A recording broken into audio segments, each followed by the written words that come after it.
حیض اس خون کو کہتے ہیں جو خواتین کو ہر ماہ مقررہ اوقات میں کسی سبب کے بغیر از خود آتا ہے، یعنی ایک فطری طریقہ ہے۔ نفاس وہ خون ہے جو عورت کے رحم سے بچے کی ولادت کے وقت اور اس کے بعد کم و بیش 40 روز تک خارج ہوتا ہے۔ یاد رہے کہ شریعت میں حیض اور نفاس کے احکام ایک جیسے ہیں۔ حیض کے دنوں کی تعداد مقرر نہیں، کسی ماہ کم کسی ماہ زیادہ دن ہو سکتے ہیں، اسی طرح مختلف لوگوں کی عادت مختلف ہو سکتی ہے۔ حضرت عائشہ رضی اللہ تعالی عنہا سے روایت ہے کہ نبی اکرم صلی اللہ علیہ وسلم نے فرمایا، جب حیض آئے تو نماز چھوڑ دو، اور جب ختم ہو جائے تو غسل کر لو اور نماز پڑھو۔ اسے نسائی نے روایت کیا ہے۔ حالت حیض میں عورت کا جسم اور کپڑے دونوں پاک ہوتے ہیں، یعنی جسم، اس میں کوئی بظاہر ناپاکی نہیں ہوتی۔ مثلا ہاتھ پاک ہے، اگر عورت آٹا گوندنا چاہے تو آٹا ہاتھوں سے ناپاک نہیں ہو جائے گا۔ اگر پانی پیے تو اس کا بچا ہوا پانی ناپاک نہیں ہوگا۔ اگر کسی چیز کو چھو لے تو وہ چیز ناپاک نہیں ہوگی۔ جس بستر پہ سوتی ہے اس بستر کو دھونے کی ضرورت نہیں، جو کپڑے پہنتی ہے ان کپڑوں کو دھونے کی ضرورت نہیں، الا یہ کہ کوئی ظاہری نجاست ساتھ لگ جائے۔ حیض کی حالت میں عورت کا بوسہ لینا جائز ہے۔ حضرت میمونہ رضی اللہ تعالی عنہا فرماتی ہیں کہ رسول اللہ صلی اللہ علیہ وسلم اپنی ازواج مطہرات سے بوس و کنار فرما لیا کرتے تھے، حالانکہ وہ حالت حیض میں ہوتی۔ اسے مسلم نے روایت کیا ہے۔ حائضہ سے صحبت کرنا منع ہے، یعنی انٹر کورس منع ہے۔ غسل سے پہلے حائضہ سے صحبت کرنا منع ہے، خواہ ایام حیض کی مدت کم ہو یا زیادہ۔ دوران حیض صحبت کرنے کا کفارہ 1 دینار 4 گرام سونا ہے، جبکہ حیض ختم ہونے لیکن غسل سے قبل صحبت کرنے کا کفارہ نصف دینار 2 گرام سونا صدقہ کرنا ہے۔ حضرت ابو ہریرہ رضی اللہ تعالی عنہ کہتے ہیں کہ رسول اللہ صلی اللہ علیہ وسلم نے فرمایا، جو شخص حائضہ سے صحبت کرے یا عورت سے دبر کے راستے سے صحبت کرے، عمل قوم لوط کی طرح، یا نجومی کے پاس قسمت کا حال معلوم کرنے آئے، تو اس نے گویا محمد صلی اللہ علیہ وسلم پر نازل شدہ تعلیمات کا انکار کیا۔ اسے ترمذی نے روایت کیا ہے۔ حضرت عبداللہ بن عباس رضی اللہ تعالی عنہ سے روایت ہے کہ رسول اللہ صلی اللہ علیہ وسلم نے غسل حیض سے قبل اپنی بیوی سے صحبت کرنے والے آدمی کے بارے میں فرمایا کہ وہ 1 دینار 4 گرام سونا یا نصف دینار 2 گرام صدقہ کرے۔ اسے ابو داؤد نے روایت کیا ہے۔ اس سے دراصل عورت کے حقوق کو پروٹیکٹ کیا گیا ہے، کیونکہ عورت اس حالت میں بیماری کے زیادہ قریب ہوتی ہے صحت کی نسبت، اور کئی قسم کی میڈیکل کمپلیکیشنز کا بھی احتمال ہو سکتا ہے دونوں کے لیے، اس لیے منع کیا گیا۔ اور صدقہ اس لیے رکھا جاتا ہے تاکہ انسان اس ڈر سے کہ پیسے جائیں گے، کیونکہ پیسے کا جانا زیادہ تکلیف دہ ہوتا ہے بعض اوقات، یا پینلٹی یا جرمانہ یا فائن کہہ لیں، تو اس لیے یہ ایک طرح سے روکنے کا سبب بنایا گیا۔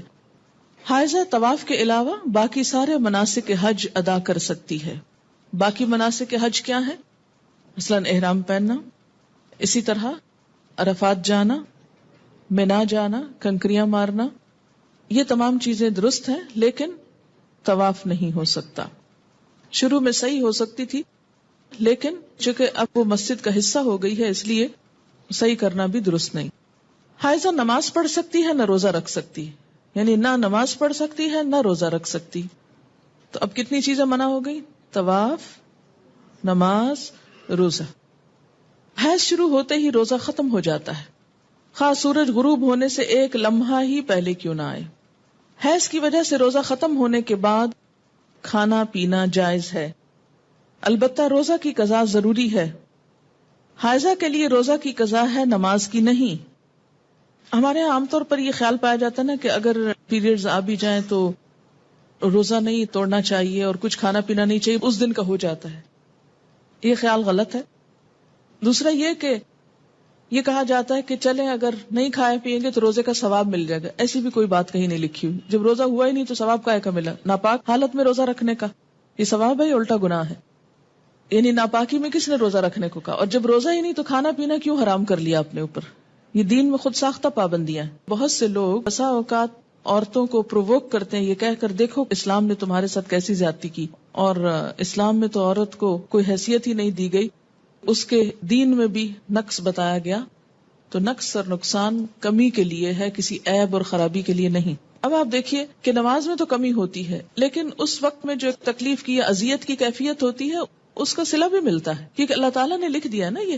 تو جو چیز اللہ تعالیٰ کی طرف سے آتی ہے اس پر انسان صبر کرے. جیسے بازو کو پین بہت ہے یا کوئی اور ایسی کیفیت ہے، تو یہ ایسے حالات میں صبر کرنا جو ہے وہ اجر کا سبب ہے. اگر ادھر سے کمی ہوئی تو ادھر سے بڑھ بھی گیا اجر. ٹھیک ہے. دوسری بات یہ کہ کمی سے مراد نمازوں کی تعداد میں کمی ہے، جس کو آپ بعد میں عام حالات میں نفل وغیرہ پڑھ کے بھی پورا کر سکتے ہیں، یا پھر یہ کہ کمی سے مراد اس اعتبار سے کمی بھی ہے کہ ایک مثلاً تہجد کی روٹین آپ بناتے ہیں یا نمازوں میں خشوع و خضوع کی روٹین بناتے ہیں. ابھی آپ اس حالت میں ہوتے ہیں کہ نماز چھوٹ جاتی ہے. اب کیا ہو گیا؟ نہ صرف یہ کہ وہ چند دن نمازوں کی کمی ہوئی، بلکہ دوبارہ ایک اچھی حالت میں آنے کے لیے، دوبارہ سے نئی عادت بنانے کے لیے پھر ایک مشکل پڑ جاتی. تو بعض اوقات لوگ نماز ہی چھوڑ دیتے ہیں، بمشکل عادت پڑنے لگتی ہے کہ چھٹی ہو جاتی ہے، اور چھٹی ہوتے ہی پھر چھٹی کر لی جاتی ہے ساتھ.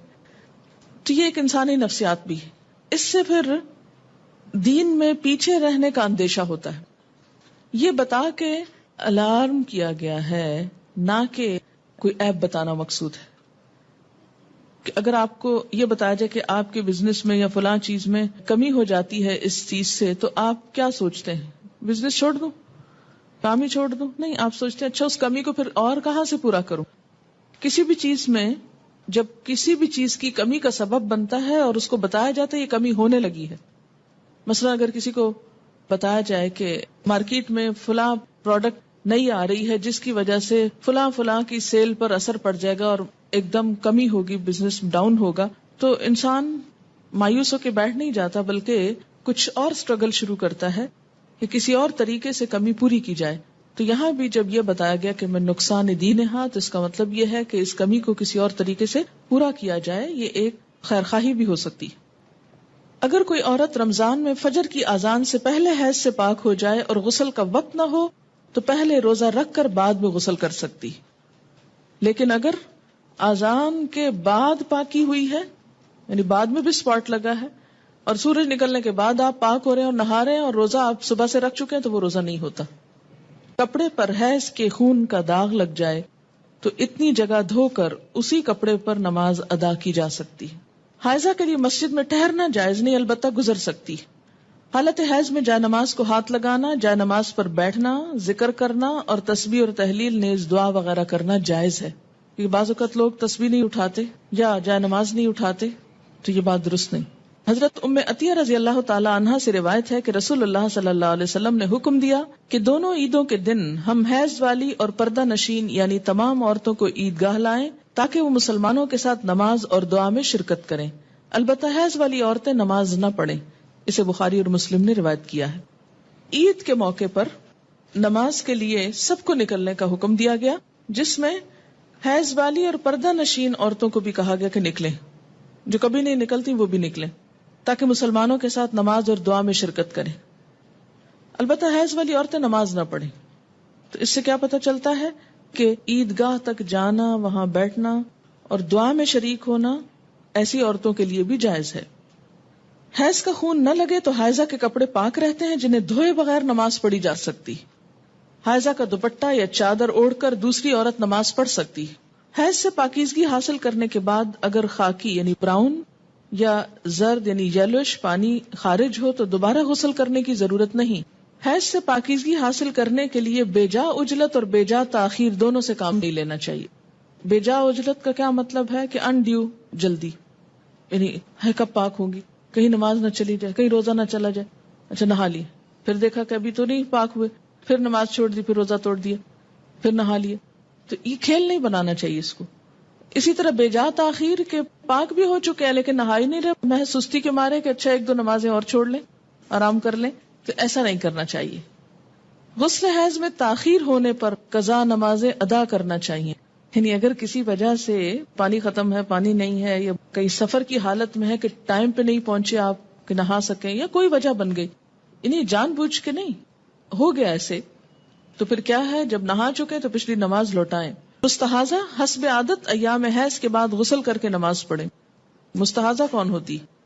حیض کے علاوہ جو بلیڈنگ ہوتی ہے بیماری کے طور پر، وہ استحاضہ کہلاتی ہے. یعنی سارا مہینہ سپاٹنگ ہوتی رہتی ہے.